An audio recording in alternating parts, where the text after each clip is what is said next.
Arthur, want to elaborate, or? I'll have technical stuff that Mario's here to answer. This is the bid, we put out to bid the repair of the gymnasium floor at 200 Tyler Street. We had someone look at it to determine whether it could be repaired or it needed to be replaced.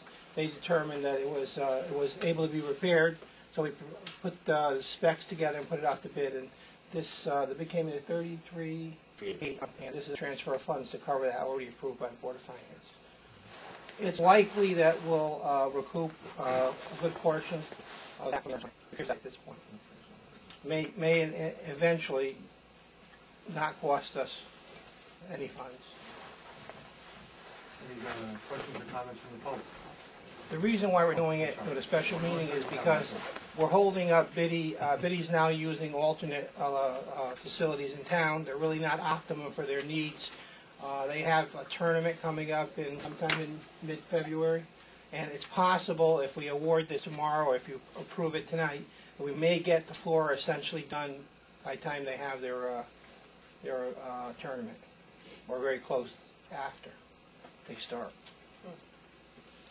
That's it. Thank you. Are there any comments or questions from the public? Bring back to the council. Mario, could you just explain what exactly ended up happening at the gym? The perimeter was the area of review, and now is it the entire floor being completely redone? If you recall, the council approved a waiver of bids to get someone in there to move sections of the floor and do some more investigative work. That was done. Based on that, there are areas on the sidelines, both sides of the basketball court. The center of the court did not get damaged, and the bidders felt that they could remove the surface that's on there currently, sand that off, replace the boards, bring the moisture content down, and then seal the whole gym floor.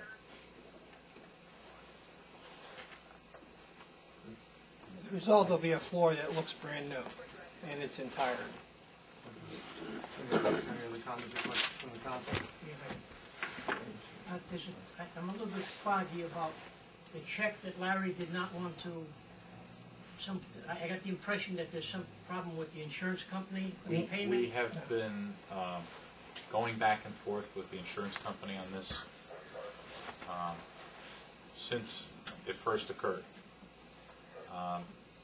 and we haven't been able to come to a resolution yet, and we're hopeful to be able to get there, but we advised them that we're going to go forward and make repairs because, besides, Art mentioned Biddy basketball, the academy is basically doing their phys ed in the cafeteria, so we're still trying to get that resolved with the insurance company. That check was an advance that Larry negotiated with the insurance company, an advance in order for us to make temporary repairs.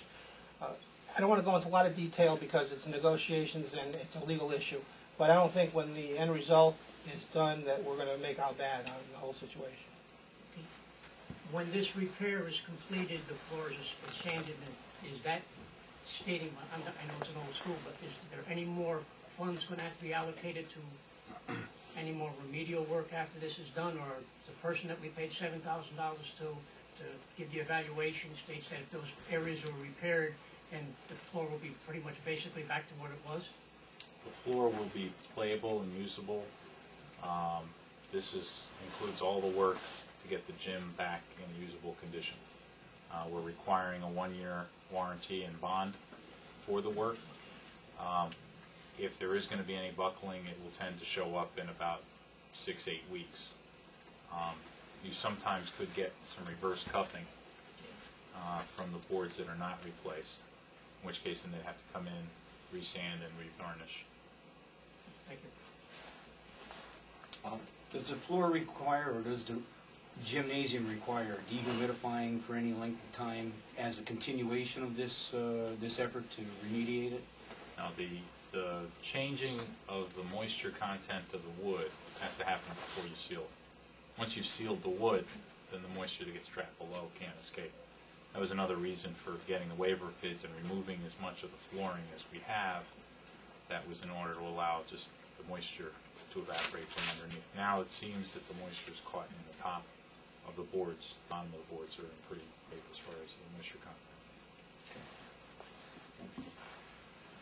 Another question, it's my understanding that they did a mold test in there, and that nothing, it came back negative? We did environmental testing. The mold test was negative. Any other questions? April?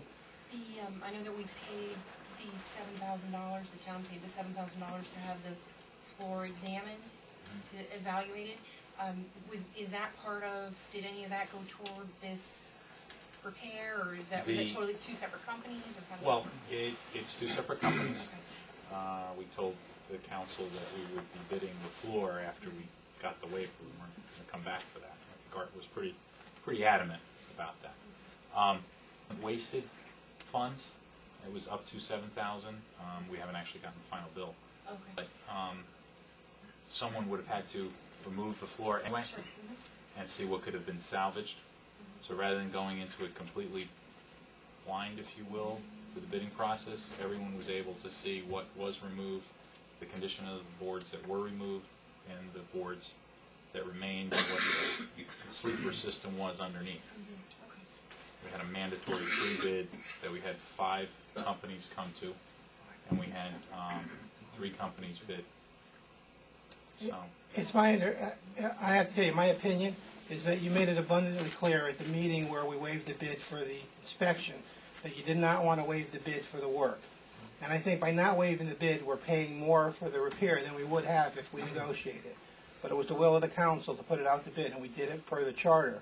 But I think we're paying more for the exact same repair than we could have negotiated without putting it out to bid. But as long as the town is made whole essentially by the insurance company. Is there any idea what the status of that building is, 200 Valley Street? The status of the building is we're negotiating with a potential developer. The floor, the money you're spending on the floor now will not go to waste because it's likely that any kind of a plan that's presented to the council will include the town retaining the gymnasium for use by Biddy and the St. Vinny's and the Academy. Any other comments? Any other questions? Mr. This is the Chairman. council. We're with the public already, but go ahead. We'll bring Oh, it back. okay. Ron Zanelso, I'm with the Executive Board of South End Basketball. I just want to bring to the council's attention that Steve Patrol in the back there and his wife Lynn to my right were the ones that actually discovered this flood on that Saturday. And had it not been for them, we probably would have been looking at a 6-figure repair for this gymnasium. So I just want to take this opportunity at this time to thank them both and bring it to the council's attention. We're kind of getting away cheap. We just got lucky. Had not been We were in the right place at the right time. Should have been earlier. I guess so. Thanks, Ron. There'd been no choice, so we knew it had to be replaced. Thanks, Ron. All right, we have a roll call vote on this, please. Barbara Cunningham, Yes. Fred Parlato, Yes. Ken McKay, Yes. Vincent Morrow, yes. Susan Deco, Yes. Daniel McCann, Yes. April Alman, Yes. Carl Giro, Yes. Robert Sand, Yes. Andrew Gianelli, Yes. Robert Kubalati, Yes. Charles Lang, Yes. Carol Massaro, Yes. Jesse Caruso. Yes. All in favor. Thank you, Regina. Motion to adjourn the meeting. Motion by Councilman Morrow, second by Councilman Caruso. All in favor? Aye. Meeting is adjourned. Thank you. Thank you. Thank you.